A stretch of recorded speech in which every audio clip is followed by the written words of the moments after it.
അടുത്തവിടെ നോക്കാം പാർട്ട് ബിയിലെ നാലാമത്തെ ക്വസ്റ്റ്യൻ. പാർട്ട് ബിയിലെ ഫസ്റ്റ് ക്വസ്റ്റ്യൻ എന്താണ് പറഞ്ഞത്? Find the modulus and amplitude of √3 + i. മോഡുലസിൻ്റെ നമ്മൾ ക്വസ്റ്റ്യൻ ചെയ്തു അല്ലേ? ഈ മൂന്നാമത്തെ ക്വസ്റ്റ്യന് മോഡുലസിൻ്റെ ക്വസ്റ്റ്യൻ ആയിരുന്നു. നമ്മൾ പഠിച്ചു മോഡുലസ് എങ്ങനെ കാണുക? r = √(s²) + y² എന്ന രൂപത്തിലാണ് കാണുക. അവിടെ നോക്കുക, ഇവിടെ മോഡുലസും കാണണം, അതുപോലെ എന്ത് ചെയ്യണം? ആംപ്ലിറ്റ്യൂഡും കാണണം. അപ്പോൾ നമുക്ക് തന്നിട്ടുണ്ട് എന്ത്? ഒരു കോംപ്ലക്സ് നമ്പർ എത്ര? അവിടെ നോക്കുകയാണെങ്കിൽ √3 + i. അവിടെ നോക്കുക,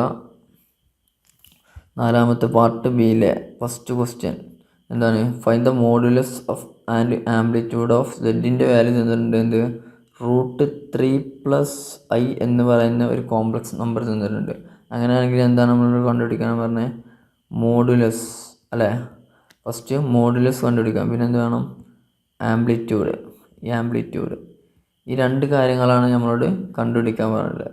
എന്താണ് നമുക്ക് സോൾവ് ചെയ്യേണ്ടത്? മോഡുലസും കാണണം, ആംപ്ലിറ്റ്യൂഡും കാണണം. അപ്പോൾ ഞാൻ പറഞ്ഞിട്ട് മോഡുലസ് കാണാനുള്ള ഇക്വേഷൻ എന്താണ്? മോഡുലസ് = √(s² + y² ആണ് മോഡുലസ് കാണാനുള്ള ഇക്വേഷൻ. ഒരു ആംപ്ലിറ്റ്യൂഡ് കാണാനുള്ള ഇക്വേഷൻ ഉണ്ട്. ആംപ്ലിറ്റ്യൂഡ് = tan 1y/x ആണ് ആംപ്ലിറ്റ്യൂഡ് കാണാനുള്ള ഇക്വേഷൻ. അപ്പോൾ ഈ രണ്ട് ഇക്വേഷൻസ് മാത്രം ഓർത്ത് വെച്ചാൽ മതി. ഇത് വളരെ ഇമ്പോർട്ടൻറ്റ് ക്വസ്റ്റ്യൻസ് ആണ്. ഇതുപോലെ പബ്ലിക് എക്സാമിന് നിങ്ങൾക്ക് 7 മാർക്കോളം ഈ രണ്ട് ഇക്വേഷൻ അറിയെങ്കിൽ എന്ത് ചെയ്യും? തീർച്ചയായിട്ടും നിങ്ങൾക്ക് സ്കോർ ചെയ്യാൻ കഴിയും.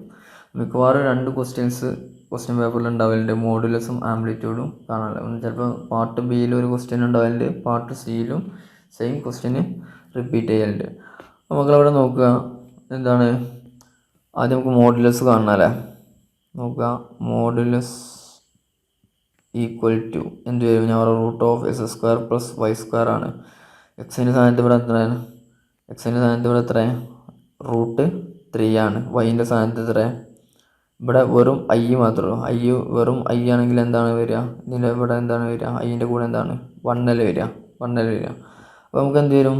മോഡുലസ് കാണാം, √3² പ്ലസ് എന്ത് വരും?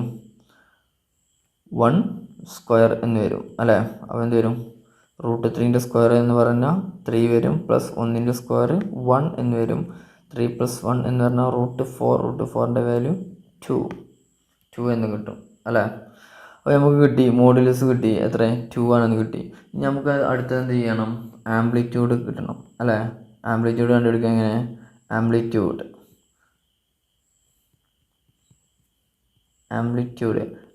നമ്മൾ എന്ത് ചെയ്യും? തീറ്റ എന്ന് റെപ്രസെൻറ്റേഷൻ ചെയ്യും കേട്ടോ, തീറ്റ. അപ്പോൾ ആംപ്ലിറ്റ്യൂഡ് അഥവാ എന്ത് പറയും? തീറ്റ എങ്ങനെ വേണം? തീറ്റ = എന്ത് കിട്ടും? tan 1 y/x ആണ്. ഇവിടെ നോക്കുക, വൈൻ്റെ സ്ഥാനത്ത് ഇവിടെ എന്താണ്? വൈൻ്റെ സ്ഥാനത്ത് ഇതാണ് x അല്ലേ? iൻ്റെ കൂടെ എന്താണുള്ളത് അതാണ് എന്ത്? y. അപ്പോൾ ഇവിടെ നോക്കുക മക്കളെ, എന്താണ്? വൈൻ്റെ സ്ഥാനത്ത് 1 ആണ്, എക്സിൻ്റെ സ്ഥാനത്ത് √3 ആണ്. അപ്പോൾ tan 1 1/√3 കിട്ടും. tan 1 എന്ന് പറഞ്ഞാൽ 30 ഡിഗ്രിയാണ്. ഇതാണ് ഇതിൻ്റെ എന്ത്? ആംപ്ലിറ്റ്യൂഡ് എന്ന് പറയുന്നത്. ക്ലിയർ ആണോ?